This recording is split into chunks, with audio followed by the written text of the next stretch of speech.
सोचकर बिहार का निर्माण करना चाहते हैं और इसीलिए हर बिहार वासी को हम इसमें आमंत्रित करते हैं। एक खबर चल रही है सर कि विकास वैभव जी बेगूसराय से चुनाव लड़ने वाले हैं लोकसभा।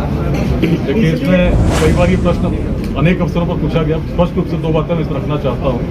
राजनीति में अच्छे लोगों को आना चाहिए, राजनीति की बड़ी महत्वपूर्ण भूमिका है। ईमानदार लोगों को आना चाहिए, निस्वार्थ लोगों को आना चाहिए, तभी एक बड़ा परिवर्तन होगा। लेकिन उससे बड़े परिवर्तन की मैं बात कर रहा हूँ जो सामाजिक होगा। यदि मैं किसी पद पर आता हूँ, कहीं से चुनाव लड़ता हूँ, तो हो सकता है उस क्षेत्र विशेष के लिए कुछ अच्छा कर सकूँ, लेकिन यदि बिहार को बदलना है तो मैं कहाँ से क्या करता हूँ, यह उद्देश्य इस छोटी सोच से मैंने कभी सोचा ही नहीं। मैं तो हर व्यक्ति तक पहुँचना चाहता हूँ, जगाना चाहता हूँ। बिहार किसी एक व्यक्ति के चुनाव लड़ने से नहीं बदलेगा, लेकिन बिहार में हर व्यक्ति जग गया और सोचने लगा कि जाति धर्म से परे हम बिहार को बनाना चाहते हैं, तो निश्चित बिहार बदलेगा। इसी बड़े उद्देश्य में मैं लगा हूँ, मेरा सोच छोटी नहीं हो। हर बिहार वासी से यही कहना चाहता हूँ, हमारे पूर्वजों की सोच बड़ी दूरदर्शी रही है, वैसी बड़ी सोच के साथ यदि हम चलेंगे, निश्चित भेदभाव से परे हटकर हम बिहार का नव निर्माण करने में सक्षम है। किस पार्टी से चुनाव लड़ना चाहेंगे अगर अपना राजनीतिक अभियान नहीं है और इस विषय में मेरी कोई अभी सोच भी नहीं रहा हूँ।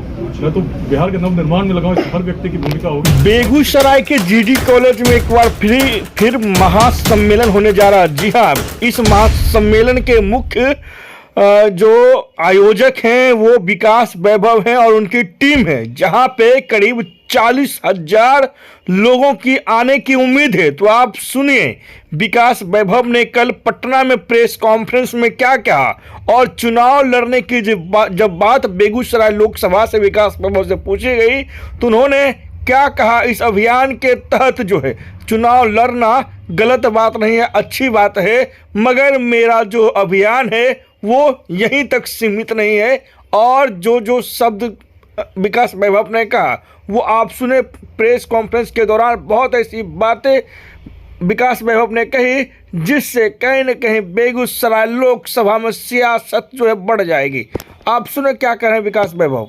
अधिक है, 1000 से अधिक कार्यक्रम बिहार के सभी जिलों में हुए हैं, भारत के अनेक महानगरों में हुए हैं और विश्व के भी अलग अलग देशों में इस प्रकार के आयोजन लेट्स इंस्पायर बिहार इस संदेश के साथ होते रहे। इसमें अभी तक जितने कार्यक्रम हुए उसमें अधिकांश हम लोग वैसे लोगों तक पहुँचे हैं जो सोशल मीडिया पर एक्टिव रहे, शिक्षित हैं।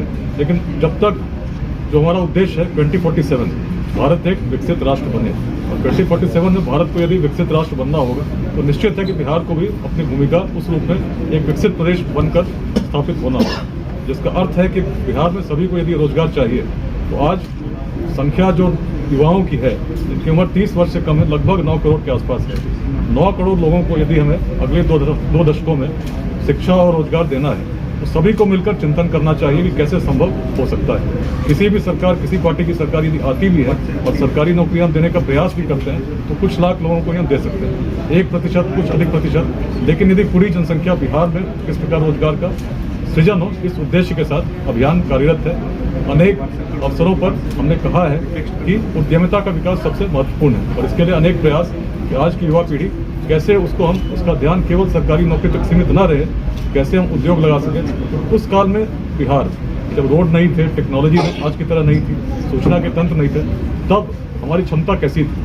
हम उस अखंड भारत के साम्राज्य का निर्माण कर सके थे इसी पाटलिपुत्र की भूमि से, जिसकी सीमाएं अफगानिस्तान के पार तक थी, हिमालय के उत्तर तक थी, दक्षिण में सागर तक थी, पूर्वोत्तर के भी पार तक थी। ऑक्सफोर्ड और कैम्ब्रिज की कल्पना जब यूरोप में नहीं हुई थी तब हमारे यहाँ पूरे विश्व भर से लोग नालंदा में, विक्रमशिला में पढ़ाई करने आते थे। उद्यमिता की ऐसी भूमि थी जिसकी प्रशंसा मेगास्थनीज ने 3rd सेंचुरी BC में इसी पाटलिपुत्र को विश्व का सर्वप्रमुख नगर बताया। कौटिल्य के अर्थशास्त्र में पढ़ते हैं कितने प्रकार के अलग अलग व्यवसाय थे इसी पाटलिपुत्र में थे।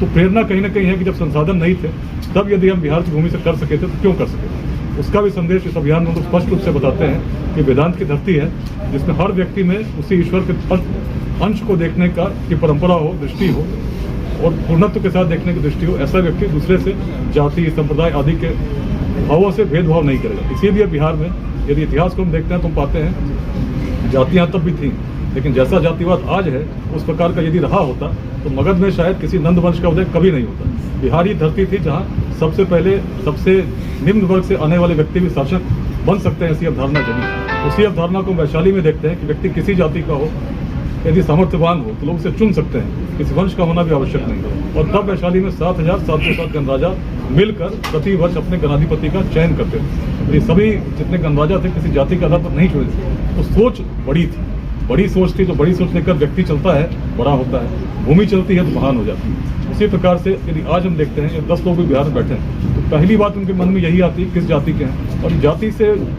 तब हम व्यक्ति को व्यक्ति से जोड़ पाते थे। आज उस रूप में जाति, संप्रदाय, लिंग भेद, इसमें इतने हमारी ऊर्जा व्यर्थ होती है कि बिहार को आगे हम कैसे ले जाएं। इसीलिए युवकों को नई दृष्टि देना कि उद्यमी बने, किस प्रकार से समाज को आगे बढ़ाने के लिए सभी लोग मिलकर कर सकते हैं, चाहे किसी जाति, किसी संप्रदाय, किसी वर्ग के हों।